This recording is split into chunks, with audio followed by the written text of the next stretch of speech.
Afin de favoriser la collaboration et la communication entre les différents projets et programmes financés par l'USAID pour le renforcement de la résilience des populations des régions du centre-nord, du Sahel et de l'Est, le projet Sahel Collaboration et Communication SCC a été mis en place. Pourquoi œuvrer pour la résilience des communautés vulnérables? Quels sont les projets et programmes financés par l'USAID pour le renforcement de la résilience des populations au Burkina Faso? Pourquoi est-il important pour ces projets et programmes de collaborer et de communiquer? Vous aurez des réponses à toutes ces questions et à bien d'autres en suivant ce premier numéro de Sahel Résilience. Soyez nombreux à l'écoute pour connaître ou mieux connaître le projet Sahel Communication et Collaboration SCC. Vous pourrez également vous exprimer en appelant au cours de l'émission pour donner vos contributions ou poser des questions à l'invité. Sahel Résilience, construisons ensemble notre résilience.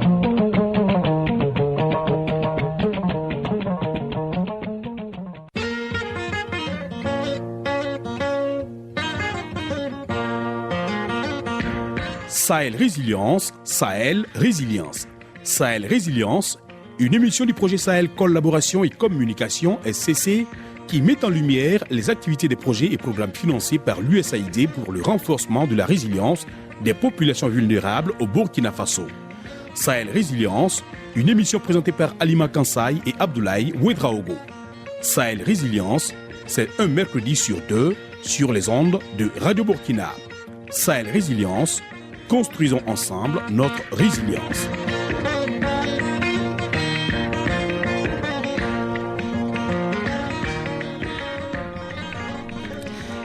Mesdames, Messieurs, le Sahel est une région très complexe qui connaît une instabilité et des stress environnementaux croissants. Vulnérable au changement climatique, la région du Sahel en Afrique de l'Ouest est touchée de manière disproportionnée par ses effets en raison des niveaux élevés de pauvreté, d'insécurité alimentaire et de menaces à la sécurité.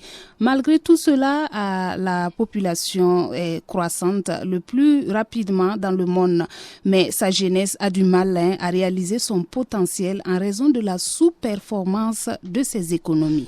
Et pour permettre aux populations de résister face aux catastrophes, l'USAID a conçu le programme RISE ou Résilience renforcée au Sahel. La phase 2 du RISE, qui s'étale de 2018 à 2022, a pour but de permettre aux populations chroniquement vulnérables du Burkina et du Niger d'être soutenues par des systèmes résilients, de pouvoir gérer efficacement les chocs et les contraintes et de s'engager sur des voies durables pour sortir de la pauvreté.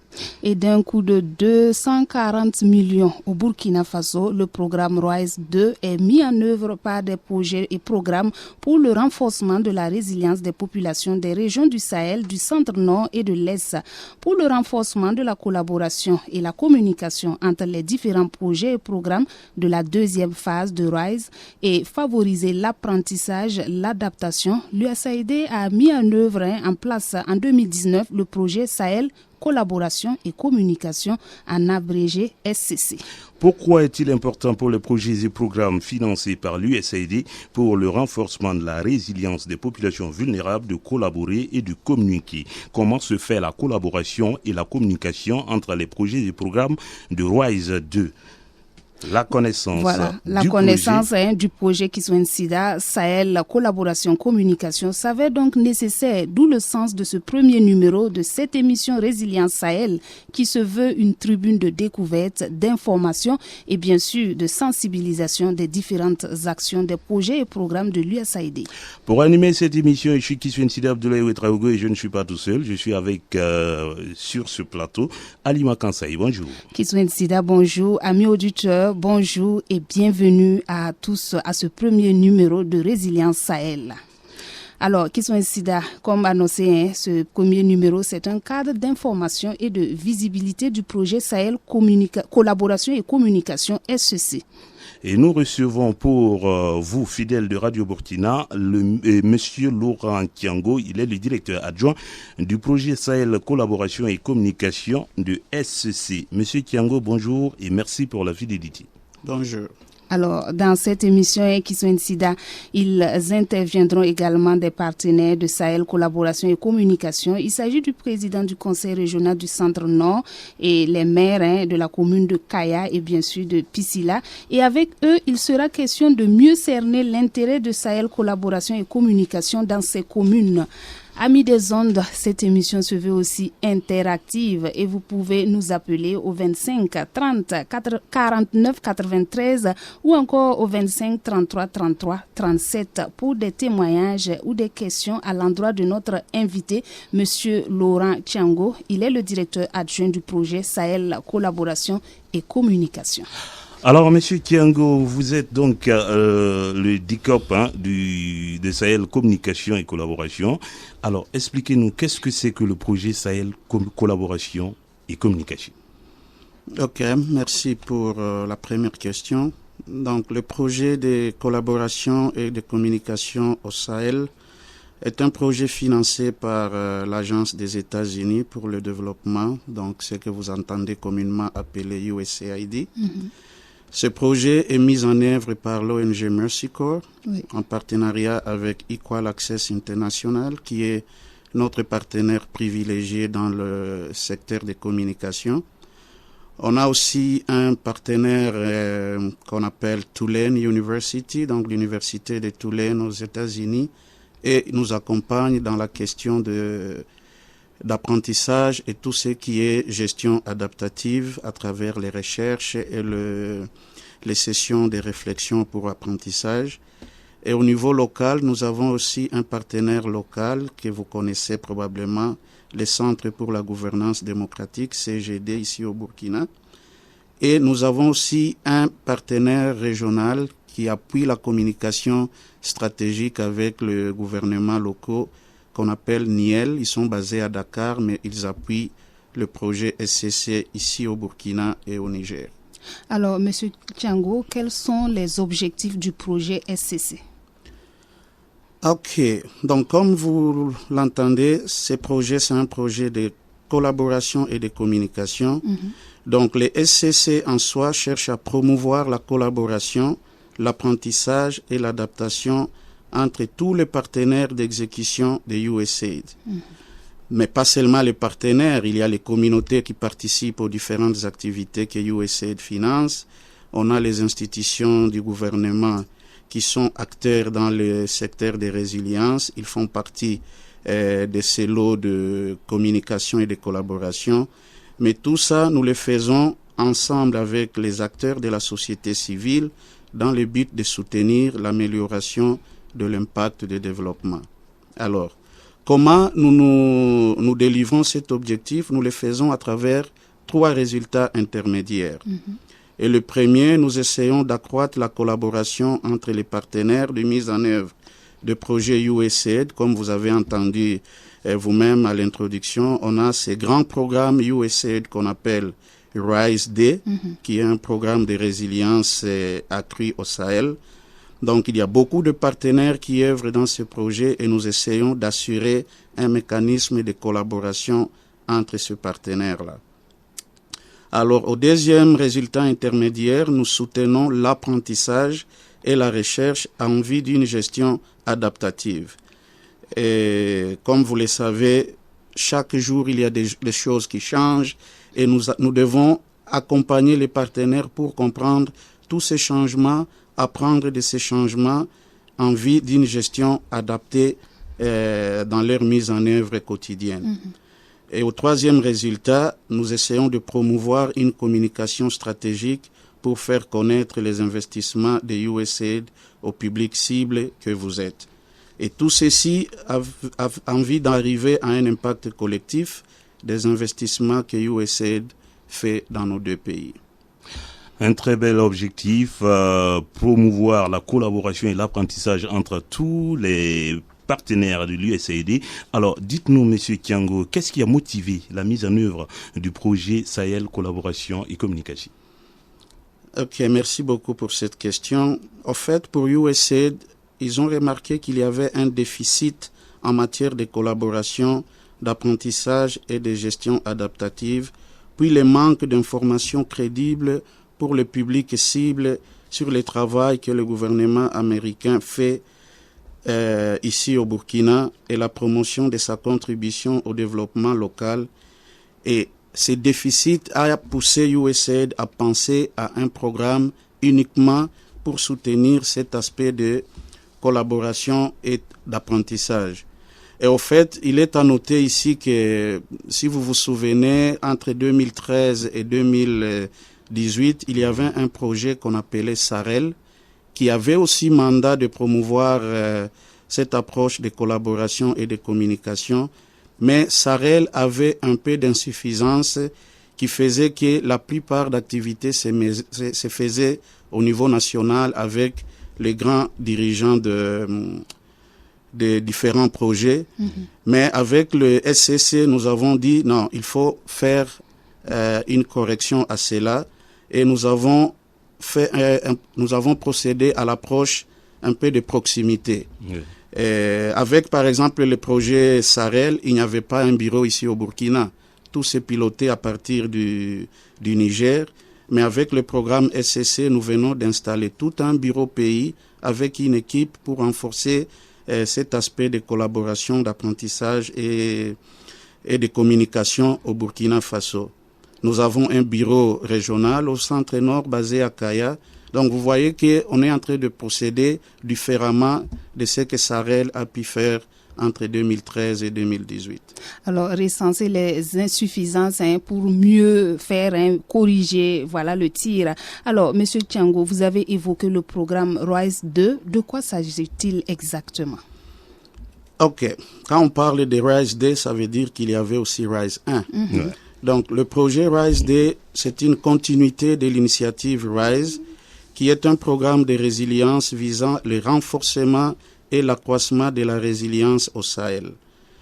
Alors, pourquoi la résilience? Parce que pour USAID, il estime qu'on doit travailler avec la population pour développer leurs capacités au niveau de ménage, au niveau individuel, au niveau communautaire et même au niveau du pays et des systèmes pour atténuer et s'adapter à se remettre au choc et au stress d'une manière qui réduit la vulnérabilité chronique et qui facilite une croissance inclusive.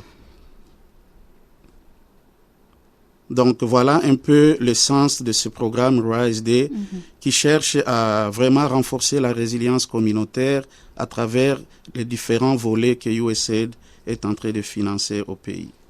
Alors, faire tout pour que les populations puissent se relever, voilà, des catastrophes, voilà, naturelles, également des crises sanitaires.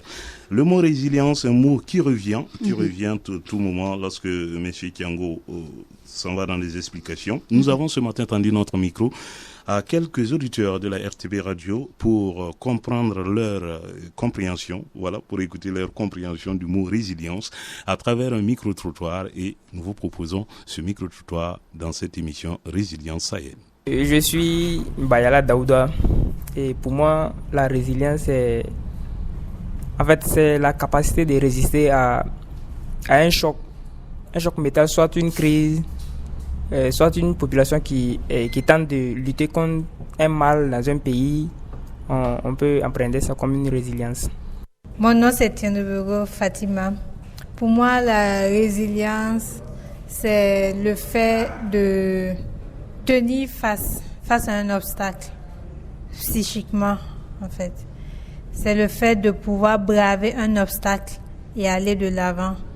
Moi, c'est Lassane Sawadogo. Je suis encore étudiant à l'Université libre du Burkina, en Master 2. Je peux dire que la résilience est en quelque sorte une anticipation. Quand on parle de résilience des populations face aux catastrophes naturelles, en quelque sorte, on les appelle intellectuellement, mentalement et psychologiquement à s'apprêter et à affronter ce qui peut venir de la nature. Voilà, c'est un appel à une préparation psychologique, intellectuelle et mentale en quelque sorte. Moi, je suis Saga Abdoulaye Sawadougo. Alors, la résilience, c'est un mot qui est habituellement employé par les techniciens. Voilà, c'est quoi la résilience? C'est cette capacité de résister au choc qui peut être climatique, qui peut être naturelle, qui peut être sociale. Voilà, j'ai dit tantôt que c'est la capacité de résister au choc, c'est aussi la capacité de prévenir les risques, les dangers, les situations malencontreuses qui peuvent survenir. Alors, Monsieur Tchango, après avoir écouté ce micro-trottoir, est-ce que vous avez quelque chose à ajouter à ces différentes définitions de la résilience? Et je précise, Alima, que pour beaucoup, le mot est inconnu. Ils ne connaissent pas ce que c'est que la résilience. D'accord. Donc, voilà, ils sont nombreux également, ceux-là qui nous écoutent, qui ne savent pas ce que c'est que la résilience. Alors, on va écouter une définition simple, avec notre invité. Ok. Merci beaucoup. Et on voit que vraiment il y a ce besoin d'information et de communication autour de cette question de résilience. Et un peu, si on revient à votre question précédente liée à cette question, en fait, pour USAID, si on doit prendre une définition simple, la résilience, c'est cette capacité de personnes, de ménages, de communautés, de pays ou de systèmes à atténuer, à s'adapter et se remettre des chocs ou des stress d'une manière qui réduit la vulnérabilité chronique et qui facilite une croissance inclusive. Voilà un peu la définition sommaire que USAID donne de résilience. Alors, pour compléter un peu la réflexion des données collectées par la radio-trottoir, vous allez voir que ces chocs ont une caractéristique pérenne dans un milieu X. Alors, la vitesse de réponse est très cruciale dans une crise. L'approche de résilience, alors, permet de réduire les temps entre le problème qui se déclenche et l'action de réponse. Donc, cela demande une gestion résilience et cela fait du développement réactif au choc en travaillant avec les communautés à développer les capacités et à utiliser une gamme complète des activités de développement et activités humanitaires par une approche adaptative, anticipée et planifiée de manière proactive. En ce moment-là, on intègre la flexibilité pour réagir rapidement et efficacement à l'échelle appropriée. Alors, donc si on comprend bien, la rapidité dans la réaction est toujours nécessaire. Alors, pourquoi est-il donc important d'œuvrer à la résilience des populations vulnérables? Oui, c'est très important pour les projets et programmes financés par USAID de travailler avec la population vulnérable sur des questions de résilience. Et pour USAID et même pour nous SCC, la collaboration vise à un travail en synergie, en situation de co-implantation, de superposition géographique et de projets USAID pour un impact collectif et multisectoriel. Oui. Alors, dans ce sens-là, on essaye de mobiliser tous ces acteurs à travailler dans la question de résilience pour que cette population prenne conscience des chocs et des stress qui lui arrivent et de se préparer à répondre à ces chocs en temps réel en adoptant des mécanismes de réponse appropriés dans la rapidité pour éviter à ce que cette population sombre par les effets de ces chocs ou de ces stress qui l'affectent. Alors, notre invité, on va à présent vous demander en quoi la collaboration est-elle importante pour les projets et programmes financés par l'USAID pour le renforcement de la résilience des populations en détresse. Ok, merci beaucoup. Donc, comme vous l'avez entendu, le projet SCC, c'est un projet de collaboration. Donc, notre socle de travail, c'est sur la collaboration entre tous ces partenaires. Alors, pourquoi collaborer? Vous allez voir que la plupart de ces partenaires travaillent dans les mêmes zones géographiques. Et nous avons dit à l'introduction, le projet RISE-D est opérationnel au Sahel, dans la région du Sahel, du centre-nord et la région de l'Est.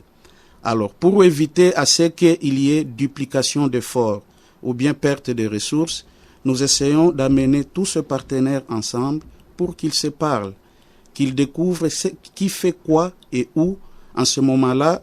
Parce qu'on travaille avec la même population cible, on n'a pas besoin de multiplier les interventions. Donc ça permet même l'économie des ressources. Parce que ce qu'on voulait faire avec la population X, 1, 2, 3 projets mis ensemble, on mènerait une seule action concertée en vue de répondre à un besoin identifié pour cette population-là. Donc, ça permet à ce que les partenaires qui travaillent avec les mêmes indicateurs, parce que pour mesurer les indicateurs, ça demande les unités de mesure, les outils de collecte de données. Donc, pour les partenaires USAID qui travaillent avec les mêmes indicateurs, ça permet aussi d'harmoniser les systèmes de collecte de données et de rapportage pour ces indicateurs-là. Donc, c'est aussi un mécanisme de coordination de tous les partenaires avec les parties prenantes locales, dont les gouvernements régionaux, les communes, les chefs de canton et les partenaires locaux, pour que la partie nationale s'approprie les investissements de l'Agence américaine pour le développement dans leur municipalité.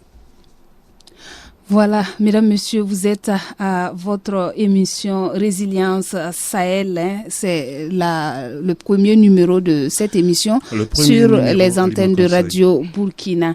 Alors, nous vous l'avons dit, l'émission est interactive. Vous pouvez nous appeler pour partager votre expérience avec les auditeurs ou apporter un témoignage. Pourquoi pas, en tout cas, apporter votre point de vue sur ces collaborations. Alors, c'est au 25 30 49 93 ou encore au 25 33 33 37 et nous vous l'avons également dit, nous allons appeler des intervenants pour intervenir à cette émission. Nous allons appeler le maire de Kaya, nous allons aussi appeler le maire de Piscila et nous allons appeler le président du conseil régional du centre Nord. Alors restez à l'écoute de cette émission, vous allez apprendre beaucoup de choses sur la résilience et sur la collaboration des projets de l'USAID. Alors nous allons poursuivre Nekis Wensida avec cet autre micro-trottoir sur... on va prendre un intervenant avant de revenir pour ce micro-trottoir. Adaman Sawadgo, qui est le président du conseil régional du Centre-Nord, il est en ligne. C'est l'un des partenaires du projet Sahel Collaboration et Communication. Bonjour, monsieur Sawadgo. Bonjour, monsieur. Alors, vous êtes le président du conseil régional du Centre-Nord. Oui. Alors, dites-nous, monsieur le président, que pensez-vous du projet Sahel Collaboration et Communication? Et tout d'abord, je voudrais donc saluer vous et saluer tous vos auditeurs. Oui. Merci. Merci pour cette occasion que vous nous donnez d'échanger sur les projets financés par USAID. Disons que nous avons fait la connaissance des SCC, Sahel Collaboration and Communication. Oui. Et parce que cette structure, pour commencer dans la région, s'est présentée au niveau du conseil régional. Oui. Et comme vous le savez, au terme donc des lois portant Code général des collectivités territoriales, oui, le conseil régional est la porte d'entrée pour l'économie et c'est le rôle du développement économique et de la planification qui a été confié aux régions. Oui. Et donc, il était de bon temps et nous saluons donc cette structure qui a bien voulu donc pour entrer dans la région s'adresser à nous. Alors, donc, comme nous avons compris que c'est une structure qui a été mise en place pour permettre donc la collaboration de l'ensemble des projets financés par USAID. Oui. Donc nous avons donc essayé ensemble et nous organiser donc une rencontre à Kaya. Et c'est donc ainsi que les partenariats ont commencé et je voudrais saisir cette opportunité donc pour saluer les acteurs et avec qui nous avons pu travailler à la réalisation de cette activité. Alors, vous l'avez dit, vous avez souhaité l'organisation d'une rencontre entre les représentants de la collectivité et des projets et programmes de RISE 2 par Sahel Collaboration et Communication. La rencontre a eu lieu le 4 août dernier. Quelle appréciation faites-vous de cet événement? Oui, effectivement, nous avons donc dit qu'il y a actuellement au Centre Nord, il y a beaucoup d'acteurs. D'accord. Qui interviennent, des acteurs de l'humanitaire, des acteurs du développement, des acteurs de paix et sécurité, et une multitude sur le terrain. Et un des acteurs particuliers, c'est les projets de programmes financés par USAID. D'accord. Alors, donc nous avons dit c'est bon qu'il y ait une rencontre afin qu'il y ait une connaissance, que les acteurs au niveau terrain, les présidents des collectivités, les conseils régionaux et les maires puissent connaître l'ensemble de ces projets. Et donc, c'est d'abord une rencontre de connaissances, puis comment est-ce que nous allons collaborer pour réussir au mieux donc, les activités. Donc, il y avait un besoin de coordination. Oui. Et c'est pour ça donc nous avons dit c'est bon qu'on se retrouve à Kaya et c'est ce qui a été fait. Et au cours de cette rencontre, les différents projets et programmes ont fait la présentation. Et donc, les acteurs au niveau régional connaissent désormais la façon de ces projets et programmes. Et nous avons donc dit ensemble que c'est bon qu'on collabore, c'est bon qu'on coordonne pour éviter, comme Laurent Kopi est en train de le dire actuellement, et les superpositions, les doublons, les acteurs se piétinent sur le terrain. Et donc, si nous nous connaissons mutuellement, si chacun sait ce que chacun fait, on pourrait éviter que tous les acteurs soient dans un village ou dans une commune, alors qu'il y a d'autres villages, il y a d'autres communes. Tout à fait. Donc, c'est pour gagner en ressources, c'est pour gagner en efficacité. Et donc, l'objectif de tout ça, c'est pour des résultats vraiment, un impact collectif, un impact sérieux, parce qu'il n'est pas bon que tous ces acteurs, après 2-3 ans d'intervention, on ne voit rien sur le terrain. Tout à fait. Donc, pour voir quelque chose sur le terrain, il faut coordonner tout ça. Il faut donc communiquer. Voilà, donc c'est vraiment l'objectif de cette rencontre et la rencontre a pu se tenir et vous avez, pour ceux qui étaient là, les maires ont vraiment réagi, ça a été interactif et ça a été vraiment une belle occasion, une belle opportunité, tout le monde l'a fait et nous souhaitons donc que ça c'est les projets USAID, donc il y a d'autres acteurs, nous souhaitons donc au fur et à mesure qu'on va avancer, non seulement les autres acteurs viennent se présenter, mais qu'on ait une grande assemblée où tous les acteurs intervenants dans la région se retrouvent et se connaissent pour mieux agir. Merci à vous, M. Sawadgo. Il a dit qu'ils sont ainsi de mieux agir au profit des populations. Merci, M. Sawadgo Adama. Je rappelle que vous êtes le président du conseil régional du Centre-Nord. Alors, M. Kiango, vous avez écouté le président du conseil régional du Centre-Nord. Des ajouts? Un peu comme ce qu'il a dit, c'était vraiment une très belle expérience pour nous et même pour USAID qui a apprécié l'initiative.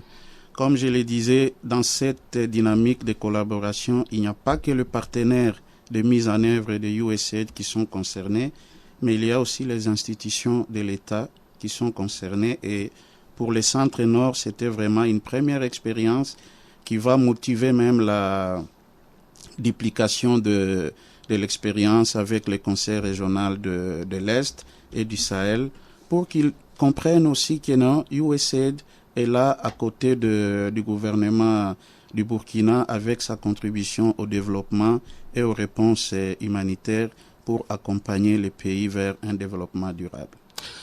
Merci, Monsieur Thiango Alima Kansai. Voilà, je rappelle que Laurent Thiango est le directeur adjoint du projet Sahel, collaboration et communication SCC. Alors, Monsieur le directeur, pourquoi est-il important d'œuvrer à la résilience des populations vulnérables?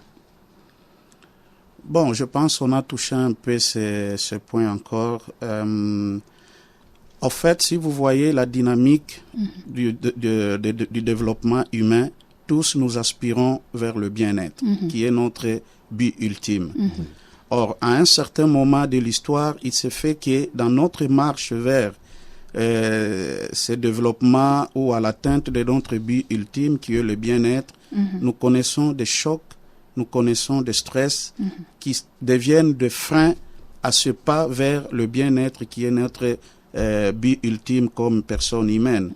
Alors, œuvrer dans la résilience pour la population vulnérable permet à ce que nous les accompagnons à répondre à ces moments de stress et de crise humanitaire, catastrophe naturelle qui peut arriver vers cette marche vers le bien-être pour qu'il ne reste pas à ce niveau-là, mais qu'il progresse jusqu'au bien-être malgré les chocs et les stress qui les arrivent de manière intempestive. Voilà, donc c'est aider les populations à atténuer et à s'adapter face aux catastrophes qui sont incidents. On a un intervenant au bout du fil, nous allons le prendre. Bonjour. Bonjour. Alors, vous êtes, on va vous demander de vous présenter. Oui, c'est toujours le président du conseil régional du Centre-Nord. Voilà, qui revient. Je venais d'intervenir sur SCC, sur les activités du 4. Oui, du 4, oui. Voilà, mais maintenant, il y a quand même un certain nombre de défis que nous faisons pas. Et je voudrais saisir cette occasion pour remercier l'ensemble des acteurs qui accompagnent la région. D'accord. Parce qu'il faut avoir, et c'est ça le travail actuellement, c'est la résilience. Malgré donc le contexte sécuritaire difficile, malgré la pandémie du Covid-19, la région n'a pas croisé les bras. Il y a un certain nombre d'initiatives pour la résilience. Et ici, les défis actuellement, c'est quoi? Vous savez, ça nous abrite le plus grand nombre donc, de déplacés internes au plan national. Et avec ces saisons de pluie, on crée les inondations. Et l'alerte nous a été donnée quand il y a eu des soucis à Congo. Donc, un travail donc, de recensement et de recasement donc, des personnes déplacées avait été fait en vue donc, de continuer donc, les effets pervers en vue de régler les questions d'inondation. D'accord. Il y a également le travail que les forces de défense de sécurité et les volontaires de la paix sont en train de faire pour un retour sécurisé, un retour apaisé donc, des personnes déplacées dans les localités. Et à ce jour, c'est pas dans tous les domaines, dans toutes les localités, mais il y a quand même le retour de certains déplacés dans les localités. Et au niveau de la région, nous avions organisé une rencontre pour solliciter donc les partenaires, donc accompagner cette population-là, qui retournent chez elles, mais qui sont arrivés à trouver qu'il n'y a plus rien. Donc, il y a toutes ces activités qui ont été menées, et je voudrais ici saluer donc l'engagement de l'ensemble des partenaires. Et les inviter à ce qu'ensemble nous puissions poursuivre pour le bonheur des populations. Merci en tout cas pour votre deuxième intervention, monsieur Adama Savadougou. Je rappelle que vous êtes le président du conseil régional du Centre-Nord. Dans cette émission, nous sommes avec monsieur Kiango Laurent. Il est donc le directeur adjoint du projet SCC, Sahel Collaboration et Communication. Avec lui, il est question donc des activités du projet Sahel Collaboration et Communication. Alors, monsieur Kiango, quelles peuvent être les conséquences d'un défi de communication entre les projets du programme? On l'a entendu, M. Savadougou l'a dit, il est important de communiquer d'avoir une belle communication entre les acteurs qui agissent dans la région du Centre-Nord.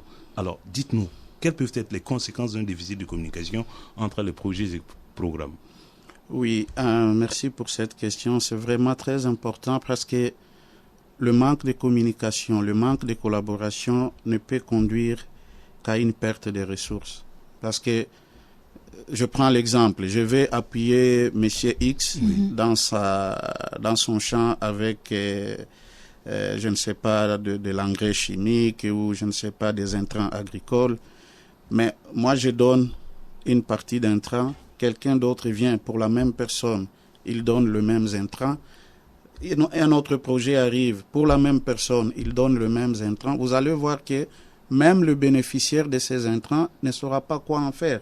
C'est comme si le projet veut juste exécuter un mandat, alors que si les gens se parlaient, ils vont savoir, dire, ah ok, l'autre a déjà donné tel intrant, moi, au lieu de donner l'intrant, je peux peut-être organiser une formation sur comment utiliser ces intrants-là. Alors, en ce moment-là, ça devient des actions concertées et ça évite, et complémentaires bien entendu, et ça évite la duplication d'efforts. Au lieu que les gens se limitent à faire les mêmes choses, quand un a fait déjà ceci, l'autre peut s'attaquer à un autre problème qui se passe dans une même localité. Et quand c'est ainsi, c'est la population qui gagne. Et c'est la population qui gagne et qui devient résiliente. D'accord. Pour la résilience. Résilience Sahel, c'est votre émission. Alors, nous avons un intervenant au bout de fil.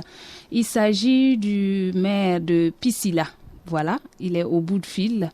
Bonjour. Oui, bonjour madame. Comment vous allez? Je me porte bien et vous-même. Ça va bien. Alors, vous écoutez la première émission Résilience Sahel sur les antennes de Radio Burkina. Alors, dites-nous, monsieur le maire, qu'est-ce que l'intervention du SCC va apporter comme plus à votre commune? Ok, merci bien madame. Il faut dire que l'intervention du SCC dans notre commune va permettre non seulement une meilleure compréhension en fait des actions du programme RAIS-2 dans son ensemble, mais aussi une meilleure connaissance en fait des acteurs de mise en œuvre en fait du fonds de l'USAID. D'accord. Cela permettra en tout cas une synergie d'action entre l'ensemble des acteurs pour un développement en tout cas harmonieux de la commune. Oui. Aussi, ça permettra en tout cas à nous, acteurs locaux, de pouvoir mieux cerner en tout cas les actions pour les prendre en compte dans nos PCD. Oui. Et en tout cas, ça permettra également de promouvoir en tout cas une meilleure coordination des actions dans son ensemble pour le bien-être de nos populations. Voilà ce que je peux dire. Donc, à vous écouter, l'intervention de SCC va apporter un plus à la commune de Piscila. Tout à fait, tout à fait. Mais concrètement, monsieur le maire, dites-nous, en quoi ce projet va-t-il profiter aux populations de votre commune? Il faut dire que le projet SCC, dans son intervention, permettra en tout cas à nos populations de mieux comprendre en tout cas les actions qui sont en train d'être menées en leur profit. Oui. Parce que vous savez que personne ne peut faire le développement de quelqu'un sans son implication réelle. Sans son accord. Et une meilleure compréhension en fait de l'aide qu'on veut t'apporter te permettra de prendre les choses en main et de conduire ton propre développement. Oui.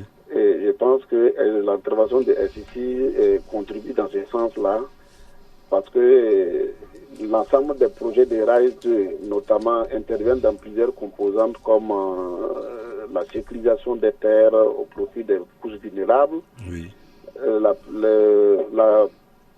l'appui pour le relèvement, en tout cas social, de nos couches vulnérables, notamment les personnes déplacées ainsi que les couches pauvres au niveau de nos villages. Oui. Voilà, ils interviennent également dans la sécurité alimentaire à travers en tout cas le PAM qui appuie en tout cas depuis bien longtemps les personnes déplacées. Qui n'y était l'intervention de ces partenaires-là ne saurait aujourd'hui où aller ou à quel sens se vouer. Tout à fait. Voilà. Donc l'ensemble de ces actions à travers toute cette batterie en tout cas des partenaires qui sont chez nous, nous avons le Aster, nous avons le PAM, nous avons le programme APIL, nous avons Windrock, voilà, avec Terre, Eau et Vie, voilà, qui sont dans nos communes avec AVAD, ATAD, pour la mise en œuvre de l'ensemble de ces actions-là. Donc, nous pensons que toutes ces actions réunies pourront en tout cas améliorer le bien-être en tout cas de nos populations, surtout vulnérables. Merci à vous, monsieur Wendiata Sawadgo. Je rappelle que vous êtes le maire de Piscila. Merci de participer à ce premier numéro de Résilience Sahel sur Radio Burkina. Amis des ondes, nous allons également vous proposer dans cette émission le deuxième micro-trottoir, comment renforcer la résilience des populations. Ça se passe sur les ondes de la RTB Radio et nous avons tendu notre micro à tous ces fidèles qui sont à l'écoute des programmes. Écoutez les réactions. Il faut vraiment une protection de nos leaders communautaires et aussi vraiment la bonne gouvernance. C'est surtout ça, c'est l'élément clé, la bonne gouvernance. La bonne gouvernance, c'est pas seulement la gestion des ressources, mais c'est aussi la planification des ressources, la gestion future de nos ressources. C'est ça, la bonne gouvernance, et c'est surtout ça qui renforce la résilience. Il faut être courageux et puis savoir que tout est surmontable dans la vie. Il faut se préparer psychologiquement aussi et puis s'y attendre. Ça peut arriver aujourd'hui comme ça peut arriver demain. On ne le souhaite pas. Au cas où ça arrive quand même, il faut être conséquemment préparé et puis avoir l'idée que l'État ne peut pas tout faire pour nous. L'État ne peut pas tout faire pour nous. Il faut se lever individuellement ou collectivement aussi et puis essayer de s'entraider entre nous aussi. Personnellement, je pense que c'est un apport moral. Parce qu'il faut vraiment leur donner du courage à surmonter les épreuves. Parce qu'une personne qui n'est pas résiliente face à un petit problème, il prend du recul. Ou bien il abandonne même carrément. Mais là, il faut armer ces populations de courage, les éduquer moralement et psychiquement pour leur donner la force d'aller de l'avant. On ne peut aucunement faire d'autre chose si ce n'est que la sensibilisation. Il faut les sensibiliser, il faut les faire comprendre. Voilà, je pense que c'est le nécessaire parce que si vous les sensibilisez, vous les faites comprendre, ils vont s'approprier voilà, le thème et essayer de voir qu'est-ce qu'eux-mêmes ils peuvent mettre en pratique pour pouvoir contrer voilà, ce qui peut arriver comme catastrophe naturelle. Voilà comment renforcer la résilience des populations. Nos intervenants ont donné leur point de vue. On va à présent demander le point de vue de notre invité. Monsieur Tiango. Ok.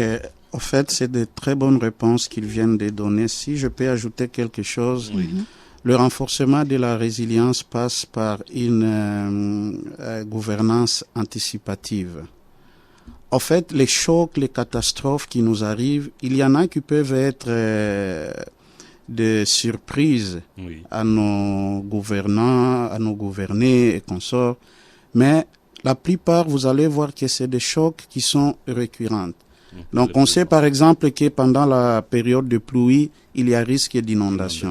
Mais comment on peut anticiper la gestion pour qu'au moment où ça arrive, que cette population qui risque de souffrir, par l'approche de résilience, puisse bénéficier de cette gestion anticipative qui ferait qu'au moment d'un choc, on a déjà une proposition de solution alternative. En ce moment-là, les chocs deviennent atténués, au fait, jusqu'au point de ne pas faire assez que, comme un des intervenants disait, assez que la population psychologiquement soit abattue et se sente abandonnée ou reste au niveau où le choc l'a trouvé. D'accord. Alors, il faut dire que les conséquences, vous l'avez dit, les conséquences d'un déficit de communication entre les projets et programmes sont là. Si les gens, les projets et programmes ne communiquent pas, alors il y aura des conséquences puisqu'ils vont tous faire la même chose et cela ne va pas profiter aux populations. On va demander maintenant à notre invité quelles sont les difficultés rencontrées. Vous souhaitez que les projets et programmes puissent collaborer. Est-ce que dans ce souhait-là, vous rencontrez des difficultés?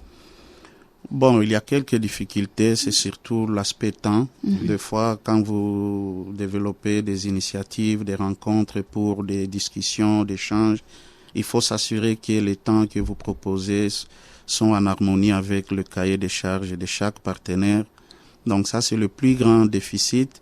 Et puis, quelquefois, c'est aussi on peut dire les réalités internes de chaque maison parce que chaque partenaire a un contrat individuel avec son bailleur. Donc on doit s'assurer à ce que notre initiative de collaboration, de mise en commun de toutes ces initiatives n'entre pas en conflit ou en contradiction avec ce que chaque partenaire a signé dans son contrat individuel avec son bailleur. Alors, Monsieur Tiango, j'aimerais quand même entendre votre avis sur la question. Il existe également d'autres projets et programmes qui ne sont pas financés par l'USAID et qui œuvrent également dans les mêmes zones que les projets qui sont financés par l'USAID. Vous, au niveau de Sahel Communication et Collaboration, est-ce que vous arrivez également à mener la collaboration, la communication à travers ces différents projets, ou bien c'est seulement une zone réservée au programme de l'USAID? Bon, notre premier champ d'intervention, c'est le programme financé par USAID. Mais vous allez voir, pour le moment, dans le monde humanitaire, on a ce fameux concept qu'on appelle les nexus. Les nexus qui visent une approche intégrée entre les acteurs de développement, ceux de l'humanitaire et ceux d'urgence, qui travaillent ensemble pour une réponse intégrée. Donc, dans ce cadre, nous animons aussi des plateformes de collaboration où nous associons tout le monde pour réfléchir sur les avancées des réponses en vue de ressortir les gaps, donc les déficits des réponses au niveau local. C'est pourquoi vous avez entendu par exemple le président du conseil régional du Centre-Nord qui disait que très prochainement on est en train de réfléchir sur comment amener non seulement les acteurs qui travaillent avec les financements USAID, mais tous les autres qui sont dans la région, peut-être financés par la Banque mondiale, l'Union européenne, réfléchir ensemble sur comment, dans l'approche de résilience, on est en train d'accompagner la région pour son développement ou pour la marche de sa population vers le but ultime qui est le bien-être. Voilà qui est bien dit, amis de Radio Burkina. Je rappelle que vous êtes à ce premier numéro de Résilience Sahel, un une émission qui est donc un cadre de visibilité pour les projets de l'USAID et ainsi que les programmes financés par l'USAID. Nous recevons pour ce premier numéro Laurent Tiango, il est donc le directeur adjoint du projet Sahel Collaboration et Communication. Et nous tirons, vers la fin de cette émission et nous allons permettre à notre invité justement de faire un résumé, un dernier mot pour clôturer cette émission. Ok, merci beaucoup. Si je dois dire un mot, c'est pour dire que le projet de Sahel Collaboration et Communication, c'est vraiment votre projet. Peut-être nos auditeurs, vous n'allez pas être très actifs dans le volet collaboration, mais vous allez être très actifs dans le volet communication parce que vous avez besoin de l'information. Et nous allons vous apporter l'information appropriée sur l'investissement de USAID au niveau du pays. Quand vous voyez un véhicule qui passe avec un logo USAID, vous pouvez savoir, ça c'est le projet tel, on sait qu'il travaille dans l'appui à la résolution des conflits fonciers, dans l'appui sur l'agriculture, ceux-là travaillent sur la nutrition.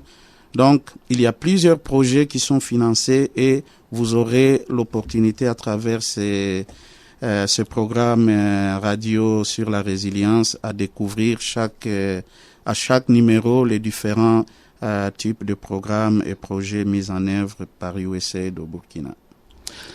Merci, Monsieur Tiango. Je rappelle que vous êtes le directeur adjoint du projet Sahel Collaboration et Communication qui était donc l'invité principal de ce premier numéro de Sahel Résilience. Voilà, mesdames, messieurs, vous l'aurez compris, notre émission se veut être un canal d'information et de visibilité des projets de l'USAID qui contribuent à la réactivation de la rage de vivre des populations éprouvées par les catastrophes, les difficultés. Résilience Sahel, donc, vous montre la capacité avec laquelle les populations du Sahel, du Nord, arrivent à rebondir avec le soutien de l'USAID face aux catastrophes. Et aujourd'hui, nous étions donc en compagnie qui sont SIDA de Monsieur Laurent Tiango, directeur adjoint du projet Sahel Collaboration et Communication. Nous avons eu en ligne aussi le maire de Kaya et le maire de Piscila et le président du conseil régional du Centre-Nord, Monsieur Adama Savadego. Merci à vous tous qui avez suivi cette émission. On espère se retrouver un autre mercredi sur Radio Burkina pour une autre émission de Résilience Sahel.